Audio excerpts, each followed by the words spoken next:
Hey, what's up guys? Mark with Thunder Pressure Power Wash. How y'all doing today? Let's talk about this roof right here and soft washing. This roof is a metal roof, which means no moisture has gone through the roof, nor has it ever been soft washed. Now let's take a quick look at the roofing system and why it's failed. If you look over here, the heat has actually tore up the, from expansion and contraction, the tar paper you can see here has actually cracked and come undone. Now if you look here, here are some nails where the moisture, the roofing system has been installed wrong and the moisture has come through and actually corroded these nails, okay? You look over here, the roofing system has failed, and we're gonna take a look over here real quick and you're gonna be able to see actual, right here, rusted nail, rusted right off. This system has never been cleaned.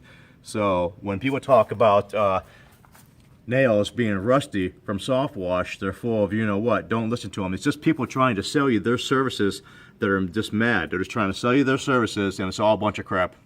So soft wash does not hurt roofs. Don't fall for it.